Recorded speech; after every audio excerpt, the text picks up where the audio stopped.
Hey watch friends, today we're going to take a look at a new offering from an Italian-based company, Viqueria, and this is their latest model, the Tuono. I believe this is the second offering from that newer company, and this one is presently, as of time of publishing, live on Kickstarter. So I do encourage you to check out their listing for more information, but of course we'll talk about full details here as well, everything from pricing, look at some comparisons, have full thoughts, specs, etc. of this piece.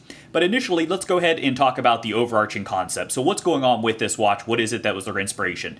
So undeniably, I think you can draw similarities to this between this model and the Tag Autavia. So certainly there are a lot of similar design cues between the two, and in fact, many very exact similarities. There are, of course, a number of differences, though, as well. One of the main and most obvious is going to be this power reserve indicator here at the 12 o'clock position that we'll talk about fully throughout this video. The overall theme they were going for is they were trying to go for effectively an integration between taking elements of a diver, such as this unidirectional bezel, a pilot watch, such as these numerals that we have on the dial here, and then additionally a racing-inspired watch, such as this power reserve, and if you can see there, it represents like a fuel gauge for that, which I think is a pretty neat touch. So before we delve too deeply into this, I do want to note this one is a prototype model, so if you see any scuffs throughout the video or anything along those lines, please do note this one has been passed around and seen a fair amount of use already. And then additionally, there of course may be some minor changes in the production model, and this is one area where it may change. So this is the packaging material here, as you saw, slipcover. This is kind of a faux carbon fiber, though I believe they're going over to a soft touch for that. And then inside the box, and we'll look at this in more detail, you have a leather strap there, and we'll check that out. And then additionally, you have this nice box with the pillow, and then of course their logo down at the bottom there. So overall, especially for a Kickstarter offering, I think pretty nice packaging materials. Before we jump into the Tuono, I wanted to give you, as I like to do, a preview of some upcoming pieces that we'll have on the channel here. So this is a Seiko Steelmaster. This is actually going to be the next review that's featured on the channel, so this will be published soon. And then additionally, I do have a couple other really neat pieces, and we're going for a range of different styles here. So we have a Vario Empire. This is a really nice piece here with a obviously more of a dress style to that, and it is kind of an Art Deco. And then this is one that this is the Call Multiverse. I honestly didn't really know what to expect or what to make of this, but I found that I've had a lot more fun than I anticipated with this. So I do encourage you to check that out. It has a lot of unique elements that are going on, so certainly not an everyday piece, but one that I think is worth a look. So as we always do, let's go ahead and initially get out the overall specs, and then we'll look into some of the finer details of the watch itself. So for case on this one, it is going to be coming in at 41 millimeters. The bezel, though, is coming in at 41.5, so just a very, very slight overhang, and as you can see there, just sits slightly proud, just outside of the case, so close to flush, but it does help for overall traction, and we'll talk about that more as we get into the video in details here. For lugs, I'm glad to see they did go with a standard size. This is 20 millimeters for between the lugs, so you will be able to do nice strap change friendliness. And while we're on the topic of straps, I will note this is an aftermarket strap I have on here. We'll talk about what this comes with standard. Personally, I like it on this strap. If you are interested in picking up a canvas strap along these lines, I will have an affiliate link in the description. Using those links, whether you buy this or anything else from that, it doesn't cost you anything, and it does help the channel, so it is appreciated.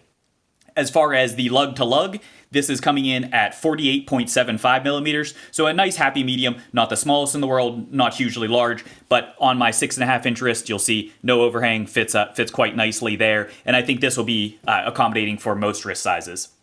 For thickness, this one is a little bit on the chunkier side. I get measurements that are beyond what they have listed on the specs, though I suspect that might be in part due to crystal versus without the crystal. So this is coming in on my calipers at 14.25 millimeters. So as you can see, it is definitely, it's kind of almost like a slab side to that. It is on a straight side, and we'll see outdoor footage and some side profile shots. You can get an idea of what this looks like on wrist. It is, in my opinion, not overly large, but it is definitely on the thicker side, so do be aware of that. I think it fits for the overall design and theme, though. For the crystal, as you might have noticed there, this does have a flat crystal, and this is a sapphire, and it does have an inner AR coating, so excellent touches for that, and pretty much what you'd expect. For the movement on this is one that's exciting for me. So if you've seen this channel, you know that I definitely really enjoy and have had great luck with Miyota movements. This is a Miyota movement, but one that's a first for the channel, and this is a 9130. What you'll find for this movement is it is very similar to a 9015, so you're still going to have a high beat rate, still have a plenty sufficient power reserve of, I believe, approximately 42 hours for that. The main thing that's different is this one comes with an additional complication. So, of course, as we'll talk about, it does have a date window at the 6 o'clock, but additionally, this one does also have a power reserve at the 12 o'clock position, and of course, we'll look at that in more detail as well. True to the dive watch theme, this does have a power reserve, or a water resistance rather, of 200 meters or 20 atmospheres. So it is going to be fine for all of your aquatic needs as you are working for this for cross style. Getting into the weight, this one for straps, or on strap rather. On this particular strap, and of course, again, aftermarket, this is coming in at 98.1 grams. So plenty light for that. This additionally does have an optional bracelet, and we'll look at this more momentarily, but on this Jubilee style bracelet, it is coming in at 157.4 grams, and that is sized to my 6.5 inch wrist. So that gives you an idea. A fair amount of that weight does come from the relatively thick bracelet for this one.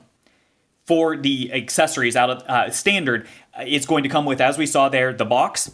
And then additionally, I mentioned that it will come on a leather strap as standard. So while we have this out here, if you're familiar with the channel, you know I don't use leather, but I want to give you an idea as to what that looks like for that. I think it's a nice pairing as far as particularly with this colorway, and we'll talk about the other color options that are available. While we're on that topic, let's go ahead and talk about pricing. So this watch alone, coming on the leather strap, and then of course with the box and everything there, is going to be coming in on Kickstarter at $425. So I think for the movement, for the overall specs, I think it's a reasonable price. You additionally do have the option of adding on this Jubilee bracelet, and we'll talk about this in detail. This is only a $47 option, so certainly not a bad price point. Personally, it's an option that I'd probably skip, and I'll tell you why throughout, but that's going to be a judgment call on your part. Additionally, there is also a third strap option, or an optional second strap. It is going to be a rubber strap. It's an Italian rubber strap. It's going to only come in at $59, and that is, I believe, vanilla scented, so it'll leave you smelling pretty as well. For warranty on this guy, it is going to come with a 2-year warranty, so pretty typical for micro brands, though many do offer less warranty, so I think that's a nice sweet spot for that. So that's the overall specs for this. Now let's go ahead and look at some more of the fine details. First, let's talk about the dial, and specifically, I want to look at this colorway. So as you might have seen here, this is going to be a sunburst style effect, and you can see the light kind of playing off the dial there as we move it around. And additionally, they refer to this as a D-grade. I would refer to it as a fume or a gradient for that, but most importantly, you're looking at it, it gets darker towards the edge of the dial, and I think this picks up well. There are 3 that are available with this sunburst dial option, and that's going to be obviously this blue one that we have in our hand here today. There's also a brown one and a gray one. Personally, not to slight this blue one because I do think it's very attractive, I do think the gray or possibly the brown would be my personal pick. There's also a third option, or I should say a fourth option that has a completely different dial, and that is going to come with a full loom. So it's going to be a white. For that, the dial itself is full loom, and then instead of these indicators here, it will have black that I believe they say is blackened C3. So it's going to be BGW9 for the dial, and then blackened C3 for the numerals. So while we're talking about that, though, let's go ahead and look at these numerals. So as you can see on this dial, it does have a combination of numerals and markers on there, and that is consistent with the tag as well. It additionally, going around the perimeter, does have a rehaut, and as you can see there, that is not vertical, though it may look like it. It's just a very steeply sloped rehaut around the edge, and I think that's a nice touch, and I like the way the markers cut into that, so I think that looks very attractive as well. Of course, for dial layout, you can see the power reserve, as we've already indicated, at 12 o'clock, and then you do have a framed date window down at 6 o'clock, and that does, I think, match nicely with the overall markers. Overall, as far as looking at the aesthetic of this, there is absolutely a lot going on with this dial. I mean, as is very apparent. You've got markers, you have numerals, you have, of course, obviously the handset, you have the frame for the date window, you've got power reserve. So there is a lot happening here, and then, of course, the dial text as well. I will say, though, in my usage for it, I was concerned, particularly with the power reserve. I wasn't sure how I was going to feel about that. I haven't gotten the sense that this feels too cluttered in usage, so it does have a lot going on, but I think it fits the overall theme and motif, so I think it's pretty well executed there. For the markers and the handset, this is, as you can probably pick up on, this is going to be a high polished silver for all of that. So I think they're pretty cleanly done, and I think especially on this blue dial, I think it contrasts nicely for that. The overall style of the hands, I would say that this is probably like a pencil style, I would call it, for the minute hand, and then the hour hands, kind of like a sword style. And then, of course, you do have a little indicator here on the second to call attention to that. And then, of course, the red, which draws attention even more.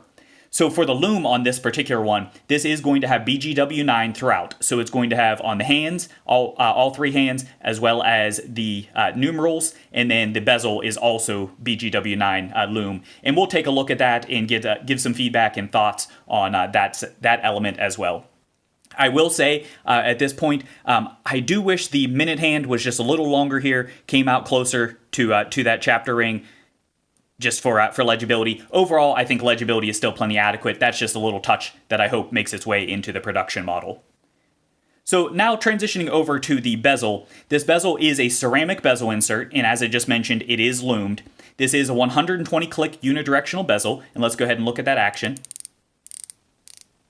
So overall, you can hear it does have a nice tactile click to it. It's relatively soft. It's not a real pronounced, but it does have, the clicks themselves are very pronounced, just the overall bezel feel. You might have noticed, though, I do an adjustment at the end here. It unfortunately is just slightly off. So you can see there, that's at its natural resting, and then one click past, and that's at its natural resting. I do suspect, again, this is a prototype model, so I'm hoping they're going to get that cleaned up on the final, but as you saw, I can manually adjust that to get that back into alignment. So not a huge deal there, but something I did want to mention. Looking out at the edge here, you can see that this is what I would refer to as like a thick coin edge, and it doesn't provide a lot of traction. It's very smooth for feel. However, it provides plenty of grip, and that's particularly due to having such height on it there. It's very easy to grab a hold of, never had any slippage, and I think that works out well. Looking at the case, you can see that this is primarily going to be a vertical brushing on the case, and then transitioning over into the center here, you can see on the inside of the lugs, it does have polish there, and then in between the lugs does have a full polish as well. And we'll talk about that more as far as my overall feedback. One of the things that's kind of neat with this for the lugs is it's not just a standard cut, and getting a little bit of fingerprints there, but this, you can see, is kind of a compound angle to the lugs, and I think it's a nice touch. I think it adds some visual appeal to it, and it's not something that I see very commonly.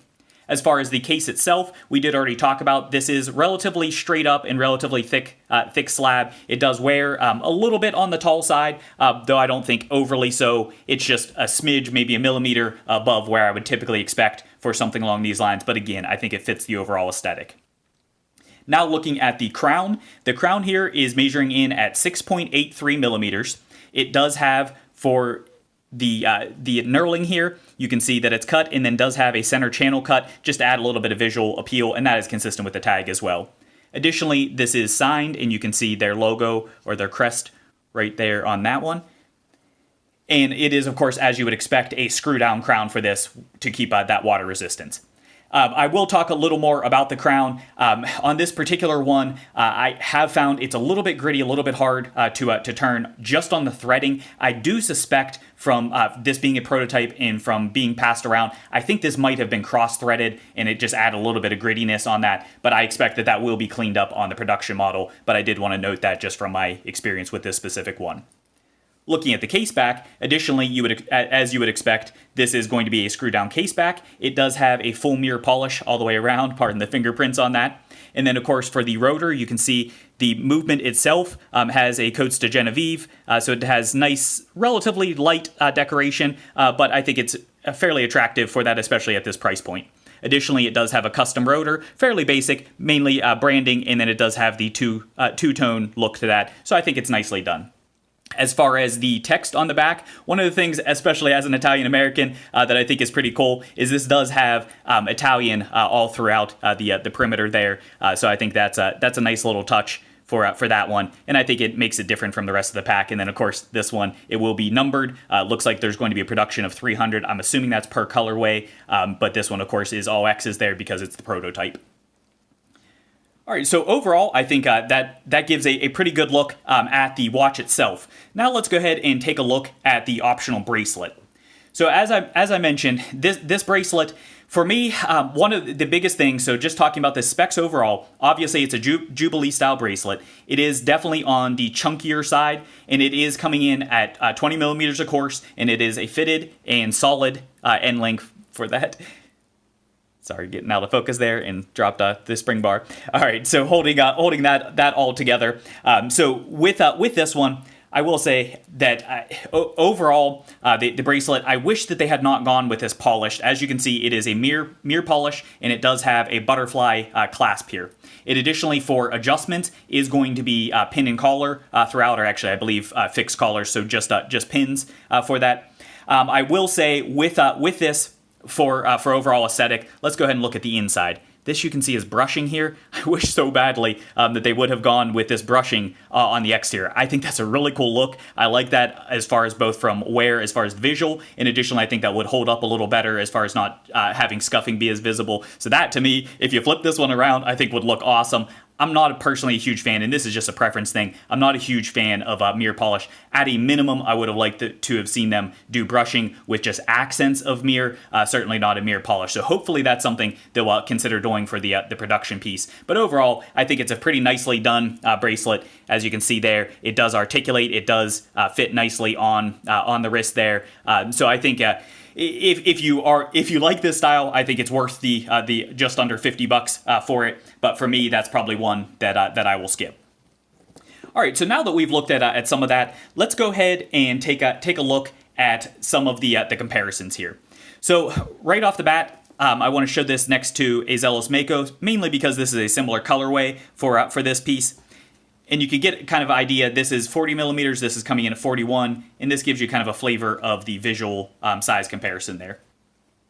Now, looking at that, and actually while we have that one, so this is what it would look like as far as for some different strap options. This is with a Hewlett Perlon, and this is, I do have a review on this on the channel as well if you'd like to check that out. We already saw it next to the leather. Let's check out next to the Jubilee there, give you an idea as to what that would look like. And then we also have the elastic. This is a parachute gray elastic. I think this colorway, looks really sharp together there as well. So that gives you an idea as to some potential pairings that you could do with this one. Now let's go ahead and transition over and look at this in some outdoor lighting, get a little more feel for that, and then afterwards we'll take a look at the lume and see how that stacks up. Transitioning over to outdoor light, you can really see more of that fume or that gradient effect, or degrade as they call it. Additionally, looking at the case, you start to see more of those polish accents as well as the brushing on the side. And then here's, of course, what the profile looks like on the wrist. And this, again, is my 6.5-inch wrist. I think it fits well overall, and certainly that sunburst plays nicely. Transitioning over to the lume, you can see the hour, minute, and second hand really do have quite a nice application of lume, and this BGW9 glows brightly. The bezel also, I would say, is well applied. Where I think it's lacking is on the numerals on the dial, as you can see there. I would definitely like to see a heavier application on the final production. They're adequate for now, but certainly could be pumped up. All right, so there you have it. Now that we've gone through all those details, let's talk about the overall. What are some positives? What are some critiques and things I'd like to see tweaked for the final production model? And then finally, the summary.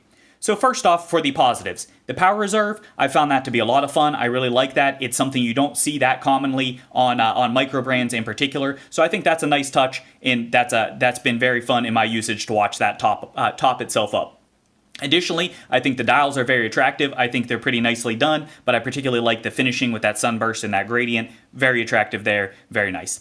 On the bracelet, we talked about that it has great articulation, so I do think if you lean towards the bracelet option, I think you'll be pleased with the overall comfort despite the butterfly clasp. The sizing for this, coming in at 41 millimeters, I think it's a sweet spot for most wrists. On my 6.5-inch wrist, as we've seen, I think it fits nicely there. I think it could go down smaller wrists, and I think it could fit and have plenty of presence for larger wrists as well.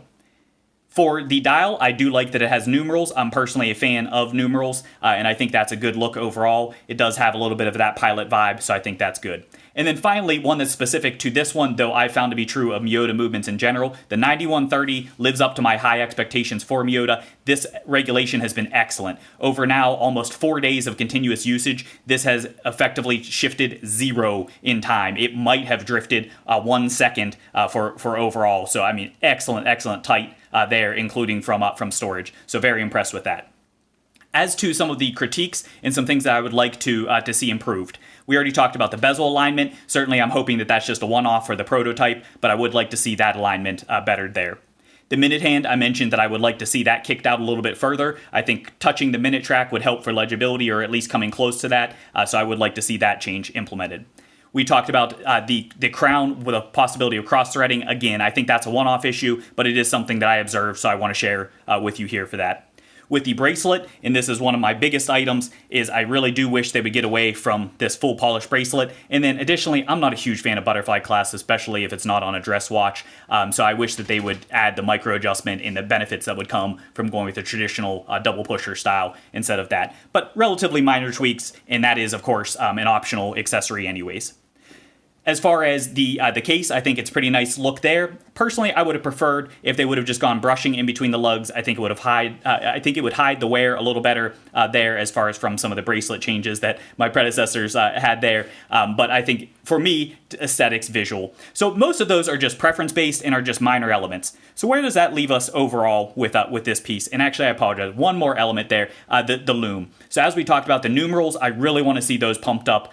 Those, as you saw in the loom shot, those are a little bit on the weak side, but I think that's an easy change. And I believe, from what I've heard, the company is upping those on the final production. So that will be a welcome change there. So overall, for concluding thoughts, I would say that this is fundamentally, it's a fun design. I've enjoyed my time with it. I love having the power reserve. I think that's a lot of fun, and I think it's very useful as well. I would skip the bracelet on this option unless they make those changes. If they make the changes that I talked about, then I think it'd be great, unless you really like the style. But that's just a personal thing for me, of I would pass on the bracelet. As far as this specific sample, I did have some minor critiques as far as some of the QC, but of course, obviously, that's something that I'm hoping is addressed in the production model, and this is just a one-off item. So fundamentally, I would say that if you are considering this, if you like the overall style, it's one that I think you would enjoy the final product. It might have some of those minor elements that we talked about, but overall, for the price point, especially with having that 9130, it's getting you a unique concept, getting you a unique complication, and it's one that I think you'll be pleased with. So I hope that this information has been helpful in your decision if you're considering backing this on Kickstarter, or after the Kickstarter if you're checking one of these out. If you enjoyed this video, please do consider hitting that like button, and if you haven't already done so, please do also hit that subscribe button. Additionally, if you want to find me on any other mediums, you can find me on Instagram, and then of course, as I mentioned, if you could hit that affiliate link for any of your Amazon purchases, that would be appreciated. Thanks for watching.